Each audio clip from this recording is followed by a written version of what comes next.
할렐루야. 한 주간 평안하셨습니까? 우리 좌우 앞뒤 계신 우리 분들에게 인사하겠습니다. 잘 오셨습니다. 예. 잘 오셨습니다. 예. 이 시간 다른 좋은 자리도 있지만 이 자리를 가장 소중한 자리로 인식하시고 선택하신 여러분의 선택에 최고의 선택을 하셨다는 칭찬을 드립니다. 혹시 여러분 한지분 새가족이라는 드라마 아십니까? 제가 어릴 때 순돌이로 유명했던 그 드라마가 있었는데 그 드라마가 주일날 꼭 11시 정도 했대요. 처음에. 그래서 많은 인기가 많았기 때문에 우리 그리스도인 성도들이 방송국에 전화를 했답니다. 아니 제발 방송 시간 좀 바꿔주세요. 그래서 방송 시간이 8시인가 9시인가로 바뀌었다는 소문이 있습니다. 저는 감사했어요. 우리 성도들이 예배 시간을 지키고 싶어 하는구나. 좋아하는 것이 있음에도 여러분도 이 시간 좋아하는 것이 있음에도 따로 그 시간들을 다르게 사용할 의지가 있음에도 불구하고 내려놓고 이 자리를 선택하셨어요. 그 선택에 하나님께서 복을 주시고 은혜로 돌려주시기를 주님의 이름으로 축원합니다. 네, 아멘. 자, 성도 여러분, 여러분은 하루에 얼마나 많은 말들을 하고 살아가십니까? 보통 남자들은 하루에 7,000개 정도의 단어를 말한다고 합니다. 그럼 여자들은 얼마나 말할까요? 그보다 더 많은 2만 개 정도의 단어를 말한다고 합니다. 지구상의 어떤 동물도요, 이와 같은 많은 단어를 하루에 말하는 개체는 없다고 합니다. 즉, 이 말은, 이 언어는 사람과 동물을 구분하는 중요한 기준이 되는 것이죠. 물론 동물도 여러 음성과 모션으로 간단한 의사소통 정도는 할 줄 압니다. 실험 결과 침팬지에게 영어 단어를 가르쳐 봤어요. 그랬더니 약 300개 정도의 영어 단어를 조합해서 간단한 의사소통을 할 수 있더라. 그런데 이 실험에서 영어 단어를 막 배운 침팬지가 제일 처음으로 조합해낸 영어 단어 말이 무엇인지 아십니까? Let me free. 즉, 나를 놓아줘 라는 말이었어요. 너무 여러분 슬프지 않습니까? 여하튼 침팬지들과 같이 동물들에게도 약간의 언어 능력은 있지만 이는 간단한 의사소통에 불과할 뿐 그들의 언어가 사회를 이루거나 문명을 이룰 수 있을 만큼 창조적이고 강력하지는 않습니다. 다시 말하면 이 말 혹 언어는 오직 사람만이 가지는 고유한 능력이자 창조적인 능력이라는 겁니다. 자, 그렇다면 사람은 어떻게 이런 언어를 가지게 될 수 있었을까요? 창세기 1장 27절 말씀을 보면 하나님이 자기 형상, 곧 하나님의 형상대로 사람을 창조하시되 남자와 여자를 창조하시고 이렇게 말씀이 되어 있어요. 즉 사람은 하나님을 모델로 해서 창조되었다는 말씀입니다. 그런데 이 창세기 1장 말씀을 보면 하나님께서 온 세상 만물을 창조하실 때 무엇으로 창조했다고 했습니까? 이 언어, 이 말씀으로 창조하셨다. 즉 이 말은 하나님께서 세상을 창조하실 때 사용하신 창조주의 고유의 능력이다. 그리고 그러한 하나님을 모델로 창조된 우리 인간에게 또한 아주 일부나마 이 말, 언어의 능력이 부여되었습니다. 그래서 사람의 말은 단순한 의사소통을 넘어서 사회를 만들어가고 문명을 이룰 만큼 강력한 것이죠. 제가 가끔 속초 양양 터널을 차를 타고 지나가요. 근데 터널이 굉장히 길지 않습니까? 한 11km가 넘는다고 알고 있습니다. 제 아들이 어두운 걸 되게 싫어하는데 그 터널을 지날 때마다 이거 언제 끝나? 막 그래요. 저도 거기를 지날 때마다 이걸 사람이 또 어떻게 만들었을까? 항상 궁금했습니다. 인간이 정말 대단하다는 생각이 들었어요. 이 놀라운 구조물들을 도대체 어떻게 만들었을까? 건설 토목적으로는 저는 문외한입니다. 무슨 기술이나 공법 같은 거 전혀 모릅니다. 그렇지만 확실한 것은 그 거대한 터널도 분명히 누군가의 말에서 출발했을 것입니다. 자, 여기에 터널을 뚫읍시다. 이 말에서 시작돼서 실제가 되었을 것입니다. 특별히 창세기 11장 1절에서 4절 말씀을 보면 우리 인류사의 길이 남을 건설 토목 현장을 우리는 확인할 수 있어요. 말씀 한번 보겠습니다. 1절부터 4절까지 함께 읽어볼까요? 온 땅의 언어가 하나요 말이 하나였더라. 이에 그들이 동방으로 옮기다가 시날 평지를 만나 거기 거류하며 서로 말하되 자 벽돌을 만들어 견고히 굽자 하고 이에 벽돌로 돌을 대신하여 역청으로 진흙을 대신하고 또 말하되 자 성읍과 탑을 건설하여 그 탑 꼭대기를 하늘에 닿게 하여 우리 이름을 내고 온 지면에 흩어짐을 면하자 하였더니 아멘.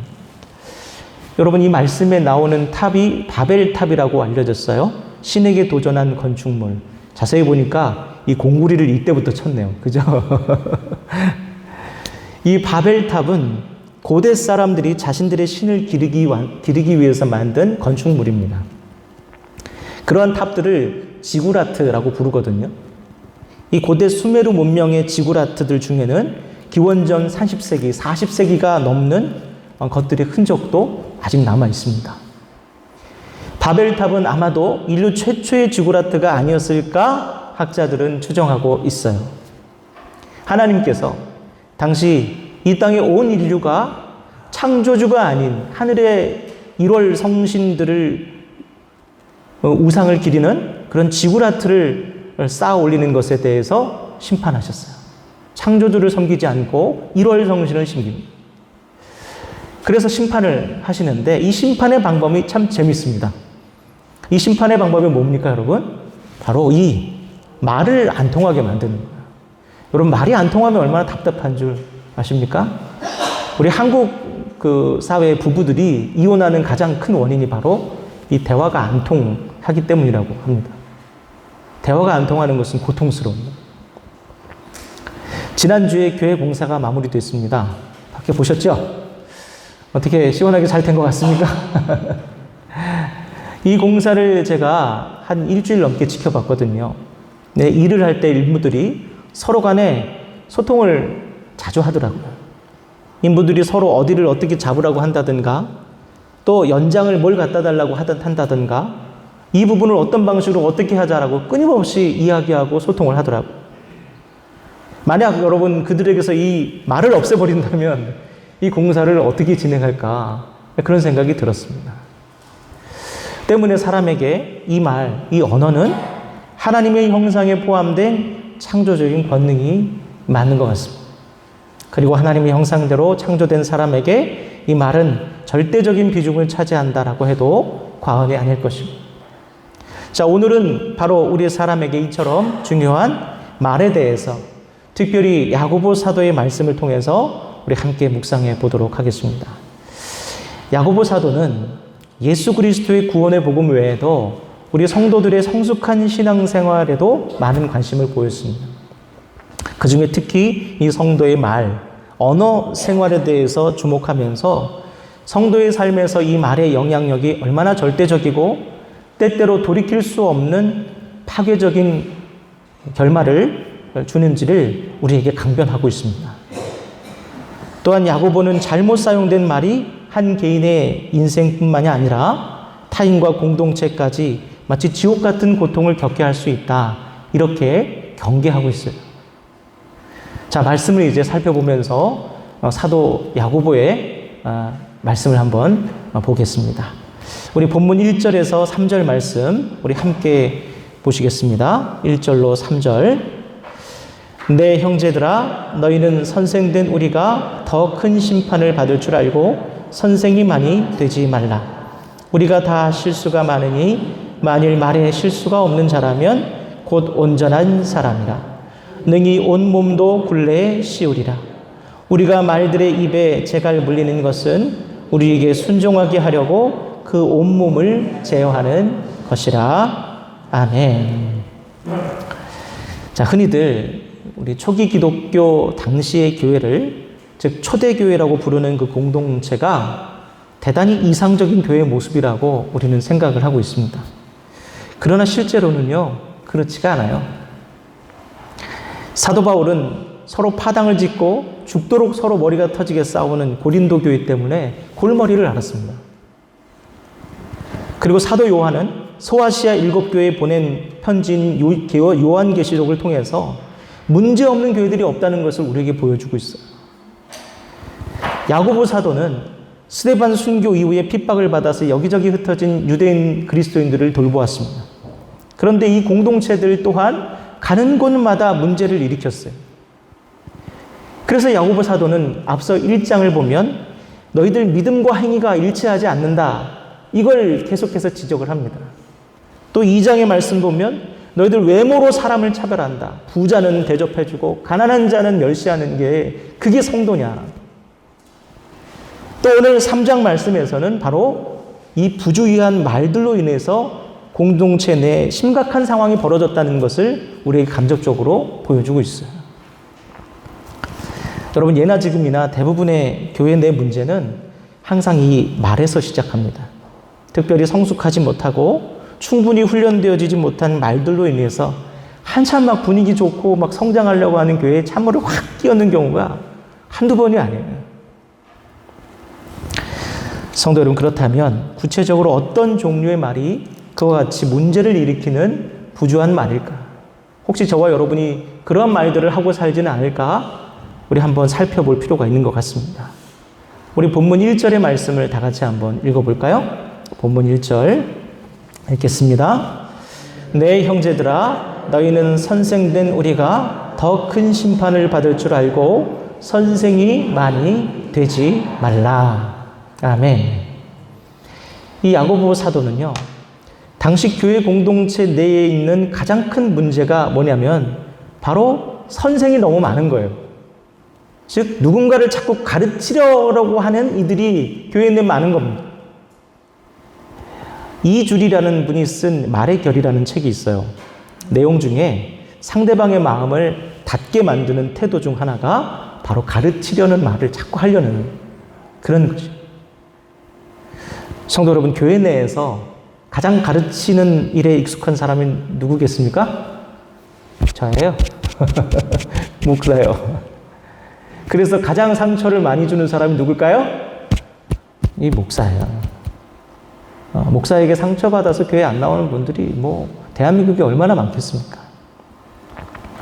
제가 청년 때 몇 가지 고민이 있어서 우리 청년들을 보니까 생각나네요. 담당하던 목사님을 찾아간 적이 있어요. 상담하러.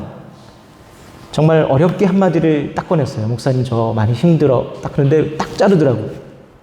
그러더니 10분이 넘게 그 자리에서 설교를 하시더라고요.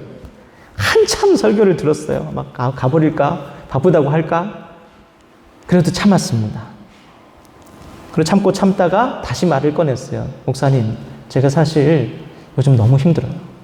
그랬더니 목사님, 아직도 힘들어? 그러더니 알았어. 말씀 가져와봐. 성경 펴봐. 여기를 읽어봐. 자, 어때? 이게 너한테 주시는 하나님의 말씀이야. 위로가 되지? 위로가 되기는 뭘. 그래서 위로가 돼요. 그 이후로 저는 지금까지 어떤 목사님에게도 고민 상담을 받지 않습니다. 저도 웬만하면 고민 상담을 안 받아요. 목사 다음으로 누구겠습니까? 중직자예요. 저는 이날 이때까지 새신자의 말에 상처 입었다는 분들을 본 적이 없어요. 자, 그러면 누구한테 상처를 입습니까? 죄송합니다. 장로님, 권사님. 사실이라서요. 믿음의 선배들은 소위 우리 부족한 성도들, 연약한 성도들을 보면 그냥 뭔가 자꾸 가르쳐주고 싶어요. 그런데 그와 같은 모습은 좋은 마음일 수는 있지만 좋은 태도는 아닙니다. 그래서 본문 2절 말씀을 보면 야고보 사도는 너희들 누군가에게 선생 노릇을 하다 보면, 즉 누군가를 가르치려고 하다 보면 반드시 크고 작은 실수가 따를 수밖에 없다라고 우리에게 경계를 하고 있는 것입니다. 그렇기 때문에 3절 말씀에서 야고보 사도는 마치 말들에게 재갈을 물리듯이 가르치려는 말을 하고 싶은 너희의 충동을 스스로 통제하라. 그렇게 말하고 있는 거예요. 여러분 누구를 보고 입이 막 간질거리면 통제하라는 거예요. 말에게 재갈을 물리듯이. 그렇지 않으면 실수가 일어나고 상처가 생기고 분열이 생긴다는 거예요. 사랑하는 성도 여러분, 선생된 자의 말은 이 뒤에 말씀 보면 하나님의 심판을 받는 자리라 그렇게 말하고 있어요.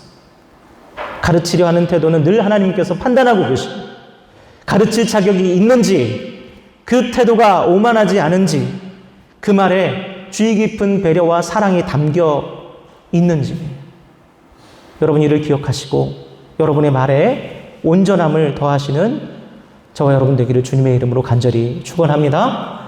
아멘. 자, 이제 다음으로 본문 4절에서 6절을 통해 야고보 사도는 말의 영향력에 대해서 우리에게 엄중하게 강조하고 있습니다. 말씀을 볼까요? 4절부터 6절 말씀입니다. 또 배를 보라. 그렇게 크고 광풍에 밀려가는 것들을 지극히 작은 키로서 사공의 뜻대로 운행하나니 이와 같이 혀도 작은 지체로 돼 큰 것을 자랑하도다. 보라, 얼마나 작은 불이 얼마나 많은 나무를 태우는가. 혀는 곧 불이요 불의의 세계라. 혀는 우리 지체 중에서 온 몸을 더럽히고 삶의 수레바퀴를 불사르나니 그 사르는 것이 지옥불에서 나느니라. 아멘. 여러분, 거대한 선박을 움직이는 것은 그 배에 비해서 너무 미미하고 작은 바로 조타기입니다. 여기 이렇게 돌리는 거 있잖아요. 2014년 세월호 사건이 있기 2주 전에 이 세월호의 조타기가 이상 징후가 보였다라고 증언을 하고 있습니다. 그런데 제대로 수리를 하지 않은 채 4차례나 운행을 했다고 합니다. 침몰 당시에도 조타기가 유난히 빨리 돌아서 여러 오작동이 있었다는 증언이 있습니다. 이는 작은 조타기 이상이 커다란 선박을 침몰시킬 만큼 그런 영향을 미친다라는 것을 잘 보여주는 사건이기도 합니다. 성도 여러분, 이와 같이 야고보 사도는 본문 4절의 말씀에서 성도의 이 부주의한 말이 작동 이상을 보이는 조타기가 커다란 선박을 침몰시킬 수 있는 그 끔찍한 사건을 불러오는 것처럼 엄청난 결과를 가져올 것이다. 이렇게 경고하고 있는 것입니다. 말을 조심해라. 큰일 난다. 이것이 바로 성도의 말의 영향력입니다. 그 사람은 어떤 말을 하고 사는지 또 어떤 말을 듣고 사는지에 따라서 인생이 달라집니다. 1955년 워너 박사라는 사람이 하와이의 섬인 카우아이라는 가난하고 열악한 지역의 아이들을 성장 과정을 연구를 했습니다. 가난하고 열악한 환경에서 성장하면 바르게 성장하기 어렵다라는 이 뻔한 가설을 증명하기 위해서였어요.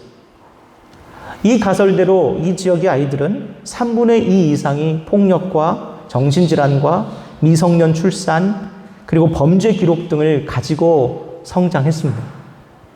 그래서 역시 이 연구 가설이 맞구나 라고 결론을 지으려고 하는 찰나에 문제가 발생했어요. 그러면 나머지 3분의 1 이건 뭐야? 이 나머지 3분의 1은 뚜렷한 원인 없이 아무런 문제 없이 긍정적이고 바르게 성장한 거예요. 아니, 더 건강하게 성장한 거예요. 워너 박사는 이러면 안 되는데, 가설이 무너지는데, 똑같은 환경과 조건인데 도대체 왜 이런 일이 생긴 것일까? 그래서 좀 더 면밀히 조사를 했다고 합니다. 오랜 조사 끝에 워너 박사는 그 3분의 1 아이들이 여타 다른 아이들과 다른 조건이 딱 한 가지가 있었다는 것을 발견합니다. 그것은 그 아이들에게 적어도 1명 이상의 넌 좋은 아이야. 넌 뭐든지 할 수 있어. 나는 너를 믿어. 이런 말을 해주는 굿 스피커가 있었던 거예요. 이렇게 긍정적인 말을 해주는 어른이 있었던 아이들, 그 3분의 1이 그 어떤 아이들보다 건강하게 자랐던 거예요. 여러분, 말은 이처럼 한 사람의 인생을 바꾸는 창조적인 능력이 있어요. 그러나 이 이야기를 반대로 뒤집어 보면 그보다 다수인 3분의 2 이상의 어린아이들은 어떤 말을 듣고 자랐다는 겁니까? 파괴적인 말, 그 인생을 망가뜨릴 수 있는 강력한 저주의 말을 듣고 자랐다는. 우리 어렸을 때 그런 말 많이 듣지 않습니까? 나가 죽어 말해서 저도 그런 얘기를 많이 듣던 거예요. 뭐 이렇게 깨뜨리면 저희 아버님이 아유 저게 그렇지, 네가 그렇지. 그 소리가 얼마나 어릴 때 기분 나빴는지 저는 커서는 반드시 안 그러겠다고 다짐을 했어요. 그런데 우리 아이가 옆에서 뭘 딱 깨요. 어떤 마음이 들었을까요? 제 마음속에 그 말이 떠오르더라고요. 네가 그렇지라는 말이. 근데 여기서 딱 닫았습니다. 그리고 누군가 가르쳐줬어요. 괜찮니? 억지로 그 말을 사용했습니다. 여러분, 야고보 사도는 6절 말씀에서 이와 같은 파괴적인 말들이 삶의 수레바퀴를 온통 불살아 버린다. 즉 인생을 이끌어가는 동력 자체를 파괴하고 없애버린다. 그렇게 말하고 있습니다. 성도 여러분, 야고보는 이와 같은 파괴적인 말, 언어의 근원이 바로 지옥이다, 헬이다, 그렇게 말하고 있어요. 여기서 지옥은 우리가 죽어서 가는 그곳을 말하는 것이 아닙니다. 바로 사탄의 영향력 아래에 있는 사탄의 통치하는 세계를 의미합니다. 그러니까 우리는 그 파괴적인 말을 하는 순간 사탄의 백성이 됩니다. 요즘 내 생활 참 지옥 같아 라는 그런 말 듣기도 하고 우리가 하기도 하지 않습니다. 우리는 이 땅에서도 충분히 지옥을 경험할 수 있는. 왜 교회 안에서 말로 인해 상처를 받는 사람들이 이렇게 많이 생겨납니까? 그것은 우리가 성도이면서도 사탄에게 속한 말을 자주 가져다 쓰기 때문이에요. 성도가 사탄의 언어를 주로 가져다 쓰면 그곳이 설사 교회일지라도 사탄의 영향력 아래에 있는 지옥이 된다. 바로 그러한 지옥을 저는 몇 번이나 뼈저리게 경험했습니다. 이건 인생의 지옥이 따로 없어요. 저는 심각한 분쟁이 있던 교회를 2번이나 거쳤습니다. 그 두 교회의 공통점이 여러분 뭔지 아십니까? 바로 말이 왜곡되어 있어요. 거친 언사, 그리고 왜곡, 축소, 과장, 거짓된 정보들이 난무합니다. 여러분 유튜브 좀 보지 마세요. 거기 거짓 정보들이 얼마나 많은지 아십니까? 이와 같이 말이 심각하게 오염되었기 때문에 그 교회들에서는 옳고 그름 자체가 의미가 없어요. 그저 상대방을 향한 증오와 편견만이 남아 있습니다. 무조건 자기만 옳아요. 서로 성전 이쪽과 저쪽으로 나눠요. 이렇게 예배드리고 이렇게 예배드립니다. 그리고 서로를 향해서 바라보면서 마귀들과 싸울지라 찬송을 불러요. 그리고 통성기도 합니다. 주여 저 악한 것들을 물리쳐 주옵소서. 누가 악합니까 도대체? 무려 500명이 출석하던 건강하던 교회가 그 말들을 통해서 순식간에 무너지는 것을 저는 이 두 눈으로 꼭 똑똑히 봤어요. 2번이에요. 에베소서 4장 29절 말씀에 무릇 더러운 말은 너희 입 밖에도 내지 말고 오직 덕을 세우는 데 소용되는 대로 선한 말을 하여 듣는 자들에게 은혜를 끼치게 하라. 이런 말씀이 있습니다. 사랑하는 성도 여러분, 말의 영향력 또는 파괴력을 여러분 실감하고 사셨으면 좋겠어요. 이 말 한마디가 공동체를 세울 수도 있고 무너뜨릴 수도 있음을 여러분 기억하시고 덕을 세우는 선한 말을 통해서 이 공동체 가운데 하나님 나라를 경험하게 하는 여러분 굿 스피커들이 되시기를 주님의 이름으로 간절히 축원합니다. 아멘. 자, 이제 마지막으로 말과 관련해서 야고보 사도가 아닌 바울 사도의 교훈을 우리가 함께 살펴보도록 하겠습니다. 특별히 사도 바울은 골로새서 4장 6절 말씀에서 성도가 가정이나 공동체 안에서 어떻게 말을 사용하는지 그 매우 적절한 비유를 통해서 우리에게 말씀하고 있습니다. 함께 볼까요? 4장 6절 읽겠습니다. 너희 말을 항상 은혜 가운데에서 소금으로 맛을 냄과 같이 하라. 그리하면 각 사람에게 마땅히 대답할 것을 알리라. 아멘. 고대에는 이 바닷물을 증류시켜서 나오는 천일염이 없었습니다. 대부분 암염을 채취했기 때문에 소금이 너무 귀했어요. 그래서 말 그대로 하얀 금, 소금이었습니다. 사도 바울은 성도가 말을 할 때 마치 귀한 소금처럼 사용하라. 그렇게 우리에게 비유의 말씀으로 교훈하고 있습니다. 여러분, 소금이 아무리 귀해도 너무 적게 넣으면 의미가 없습니다. 또 아무리 귀하고 좋은 것이라도 너무 많이 넣으면 음식을 버리죠. 때문에 성도는 이렇게 말을 가치 있게 또 신중하게 적절하게 사용할 수 있어야 합니다. 그래서 훈련이 필요해요. 성도 여러분, 목사인 저는 이렇게 매일 설교를 하지 않습니까? 지금 말을 너무 많이 해요. 여러분은 모르시겠지만 저는 때때로 그런 제 말을 제가 들으면서 질려요. 힘듭니다. 어떨 때는. 설교가 아무리 좋은 말들의 향연이라고 하더라도 과도하면 잔소리가 되는 거죠. 만약 오늘 설교를 제가 앞으로 한 30분만 더 할까요? 라고 하면 여러분 어떨까요? 그 순간부터 지옥이 될 거예요. 그죠? 그러나 반대로 반드시 필요한 말들, 즉 사랑의 말, 위로의 말 나가시다가 지난 한 주간 고생 많았지? 내가 너를 위해서 기도했는데 이렇게 건강한 모습 보니까 너무 기분이 좋다. 다음 한 주도 기도할게. 힘내. 그렇게 얘기해 준다면 설교 30분 들은 것보다 훨씬 더 강력한 말이 될 겁니다. 어떤 분은 가끔 나는 무뚝뚝하지만 속정은 깊어 라고 말하는 분들이 계셔요. 그런데 죄송하지만 말로 표현하지 않는 무뚝뚝한 속정은 그저 심술궂은 거예요. 속은 따뜻하다니까? 아니요, 심술궂은 게 맞다니까요. 또한 사도 바울은 말을 소금처럼 사용하다 보면 각 사람에게 마땅히 대답할 것을 알게 된다 라고 말했습니다. 이 말은 우리에게 너무도 중요한 통찰을 줍니다. 여러분, 그게 무엇입니까? 그것은 바로 말은 개인차를 고려해야 된다는 거예요. 한 사람 한 사람 해야 될 말이 따로 있다. 우리가 기도하면서 그것을 알아야 되는 거예요. 여러분, 서로를 잠깐만 슬쩍 한번 훑어보시겠습니까? 앞뒤 이렇게 살짝 보세요, 좀. 잘생겼죠? 이쁘죠? 예, 칭찬 한번 해주세요. 여러분, 네, 잘생겼죠? 네, 훌륭합니다. 여러분, 똑같이 생긴 사람이 있습니까? 혹은 똑같은 옷을 입은 사람이 있습니까? 없어요. 백인백색이라는 말이 있어요. 사람들은 저마다 다 달라요. 같은 말이라도 어떤 사람은 기분 좋고 어떤 사람은 기분이 불쾌합니다. 그래서 우리는 말을 할 때 주의 깊게 말을 해야 돼요. 개인차를 고려해서 상대를 가려야 되는 거죠.